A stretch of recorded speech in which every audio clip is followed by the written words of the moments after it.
be asking my in-laws like, oh, what are you studying in school? Where I'm really just wondering, where were you on for real? Oh my god, hi. We're just gonna be talking. I love just talking with people. I think it's one of the basis of what the human experience is based on. It's the basis of the human experience, is just sitting, talking about things that interest you with like-minded people. First and foremost, let's talk about Thanksgiving. This could either be like an incredibly uncomfortable, awkward thing for you to experience Thanksgiving if you're with non-like-minded people. And I happen to be one of those people that was with non-like-minded people. I feel like when it comes to in-laws or celebrating Thanksgiving with, I was gonna say people who aren't your family, but you could feel like this in your own family. You either like your in-laws, like some of your in-laws, or just simply don't like them or dislike some of them. There is no in-between of, I mean, they're cool, but I feel very indifferent. There is never been any of that, at least for me. Maybe that's just because I have a hormone imbalance, so I feel very hot and cold about pretty much everything. When it comes to a partner's family, I just find that like you cannot feel indifferent about anything that happens, about anything or anyone. I feel like I'm a pretty good conversationalist, so I don't really like it to show that I dislike somebody. If I have to be in the same space as you, we can talk, unless you're like disrespectful to me, or I find that you are a little bit if you embody one of the isms that I can't tolerate. With in-laws, I feel like it's kind of crazy how kind of fake you can be around people you don't like. It's crazy how fake I am around people I don't like, because I'll be asking things like the typical Thanksgiving talk, like, oh, how's your job going? Or even, what do you do? Do you like your job? Oh, what does your daughter do? She's in school. What is she studying? When it's like, I couldn't care less about any of these things that are coming out my mouth. I'll probably ask this question again next year when I see you at Christmas. And all of these questions I'm asking are not the true questions that I have in my head. We all know if you don't like somebody, you're not going to be wondering about their employment details. You want to know about the nitty-gritty. Like, there's sometimes I'd be asking my in-laws like, oh, what are you studying in school? Where I'm really just wondering, where were you on January 6th for real? Just like, I'm a very liberal girl, but for some reason, conservatives have made Thanksgiving their thing, their holiday, to bring up things that just show their most hated parts about them.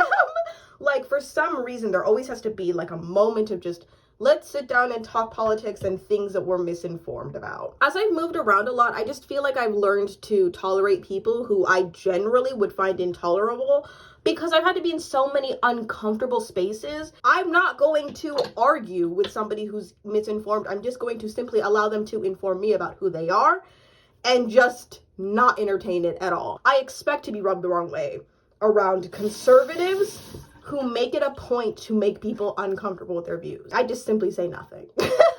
And that's, to me, what feels the most peaceful. Like, some people feel horrible about saying nothing about things that they feel passionately about. I more so view it as, if I'm not gonna change your mind, if we're not gonna have a respectful dialogue that'll lead to like common ground and understanding, then I don't need to be a part of that. You know, Thanksgiving was interesting, but there were just some moments where I was like, this is such classic Thanksgiving. Ugh! I hit 500 subscribers. That's cool, but it's like nerve-wracking to even say it, because the minute that I feel like I'm gonna say something, the right amount of people are going to make that not true. But for now, thanks. That's cool as hell. I always feel like I'm throwing out these videos and nobody is looking at them, which kind of makes me comfortable to be like, let's say whatever then, bro. Let's literally throw out whatever. But I feel like if I really sat down and conceptualized that people were actually watching me and perceiving me as a person, my anxious little ass would never post again.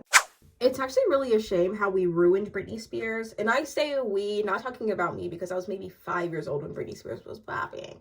Actually, as an immigrant who moved here when I was 12, I feel like even in reading Britney Spears is the Woman in Me, which I highly recommend, I learned so much about her that I think that most people would instinctually just know, just having been raised in America, because she's such a powerful American icon. It's really a shame how widely abused in public Britney Spears has been, and now we're all sorry. And I say we loosely, obviously, I was 5. How we're all sorry because we're reading all of these grave, horrible things that have happened to her, when we all witnessed what the heck happened to her. And I don't mean we as, you know what I mean. I feel so bad for her.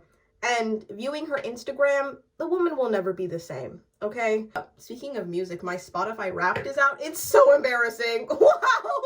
My Spotify Wrapped is so embarrassing! Oh, I don't even, I'll name some people on my top 5 listen to artists.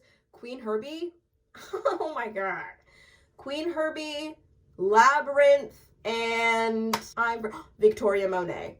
Those are the only people that I will admit that are on my Spotify Wrapped, because everybody else who I listened to is just not, they're just not people that I'm like, they're not people I would go to their concerts. They're just people that I would listen to intensely thousands of times over and over again in the comfort of my own bedroom. I was thinking about this the other day because it's really sad how little I know about the rest of the world, even though I don't even come from America. But does Australia have a president or a king or queen? Because, I mean, I just don't know anything about how authority works anywhere, I guess. On an unrelated note, that really doesn't make sense. Taylor Swift is a billionaire.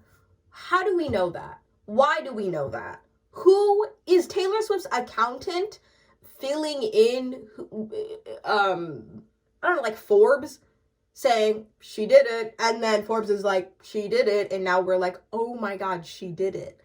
It's so weird, people's obsession with money, to the point where we are informed of when people hit billionaire or millionaire status. I think that Taylor is such a powerful, dynamic artist who I'm invested in her journey, but it's also weird. Like, who is informing these people? Why do we know that?